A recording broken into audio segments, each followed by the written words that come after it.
So the explosion of economic activity we're going to see in this coming century is massive. And some of it, just because of the mechanics of how China, Germany, and Russia are failing, is going to be front loaded. The Ukraine war means that the German industrial model is dying.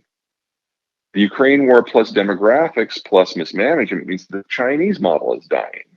And Russia, even if they win, is basically fencing itself off from the world. That's a world where the United States is the only power that matters. That's a world in which the United States needs to double the size of its industrial plant just to make the goods that the population has become accustomed to. That will generate the fastest economic growth we have ever seen. And on the backside of that transition period, our supply chains will be local, they'll be closer to their consumers, they'll have fewer steps, they'll be harder to disrupt, they'll be broadly immune to things that happen in the Eastern Hemisphere. It will employ people that are from this continent and serve people who are from this continent. We finally get to where we would have been probably in 1950 if the world wars had not happened. And that is the start of an American century. Oh, well, one of the beautiful things about geography is it does not change very quickly. I mean, you're talking under normal circumstances, thousands of years to have an evolution in something that would make a meaningful difference. So history is just events playing off across the same geography, often in the same way, it's just in different eras with different personalities. So once you figure out, the mechanics of a region, like how the mountains and the plains and the rivers and the oceans interplay to create the entity that is there, the culture that is there, you can then dial back through history till you get to the beginning.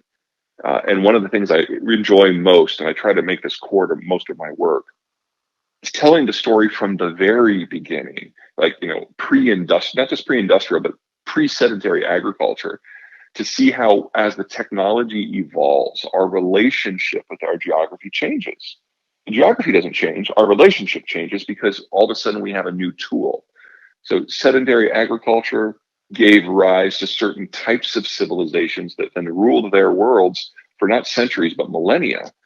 But in time, that gave way to advances in metals, which shifted the geographies that were successful somewhere else. Industrialization and deep water navigation did the same things.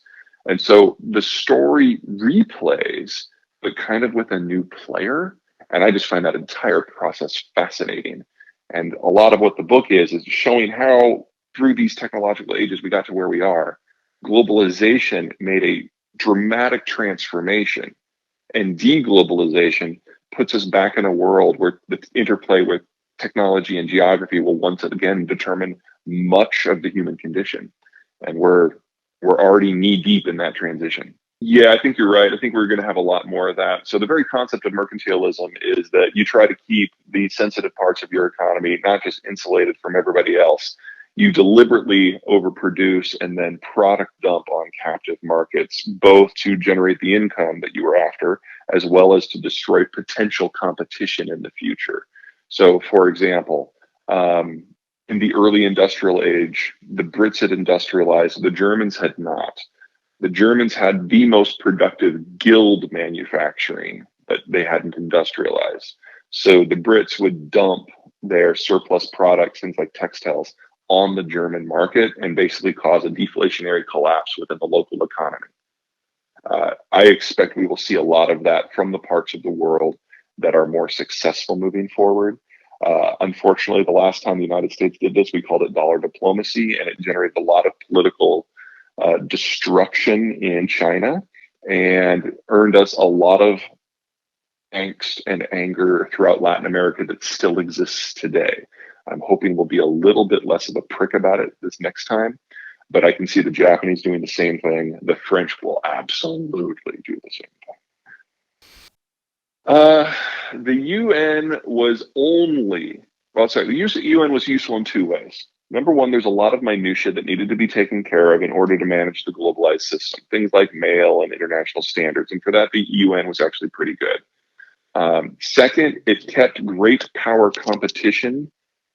It kept the players talking. And in a bipolar world between the Soviets and the Americans, it was useful to force certain conversations into the open So we need sort of a concert of powers negotiating forum. Uh, the only one of those we have at the moment is the G7, and those are countries that for most topics are broadly on the same side. We are not going to get a functional successor until the world has settled a little bit. So you're talking about at least 10 years from now when we can see who's going to be around when the dust settles, when the Germans and the Chinese and the Russians are no longer available to play those kinds of roles. I have a difficult time imagining what that sort of structure would look like, because everything else is going to be defined by the relationship with the United States. And the United States probably is not going to see a huge benefit for building an institution that would be expressly designed to limit American options. It would be easier for us to just handle everything within our own institutions and bilateral talks. And I think that most of the countries that are going to partner with us, Australia, Japan, Mexico, and the United Kingdom at the top of the list, are going to see things more or less the same way. They have privileged access to Washington. They don't see the need to share that. At the risk of like freaking out Americans, there are a number of cultures where bugs are just part of the diet, and some of them are industrialized. Mm-hmm. Like the Koreans love grasshoppers. I've had them. I can't say that I enjoyed the experience.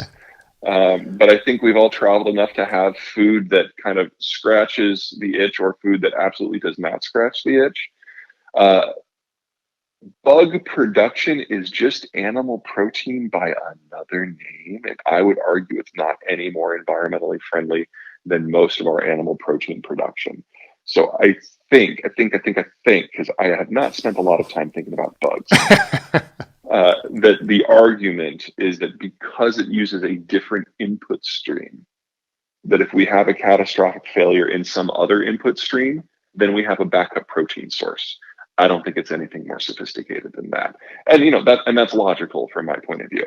That doesn't mean I'm going to start eating Korean grasshoppers. This is a conversation that we're all going to be having in a few years. 80% of the world's foodstuffs are produced with imported inputs.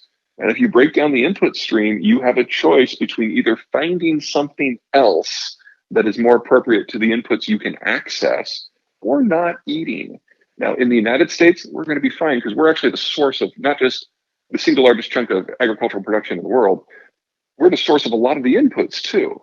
So we are not going to have to wrestle with this overly, but a lot of the rest of the world, this is going to be part of their new normal. You guys, with your historical approach to things, and based on a lot of your questions, you might look like my third book, Disunited Nations. Mm-hmm. Because whereas End of the World goes through all the economic sectors and how we shape our world the way we do and where it's taking us, Disunited Nations does that for 11 countries, 6 of which are the ones that we know are going to be the global leaders, but really aren't, and 5 of which are the ones that are going to rise to the top. And just like with End of the World, it starts at the very beginning. So in its defense, it was designed for that. It was designed to be a talk shop where no one got along, to encourage them to argue so that they don't argue on the battlefield. And in that, it has been moderately successful. Whereas the League did not. The difference between the interwar period and the Cold War period is that the United States decided to lead in the Cold War period, whereas with World War I, we stepped in, we helped finish the war, but then rather than build a structure that would prevent the factors that created the war from reasserting themselves, we left, which guaranteed that those factors reasserted themselves. Right. And we got ourselves in another war. Now, looking forward, us backing away from the world, in my opinion, is strategically unwise, because it will guarantee the creation of regional powers that will eventually challenge American interests. And we will have to do this all over again. But the people who believe my way, that engagement is the way you improve the human condition and ultimately guarantee American security, we have lost every presidential election 7 times in a row. And this last one, we didn't even have somebody on the ticket. So Americans, for the moment, do not agree with me. And that is taking us in the direction of the book.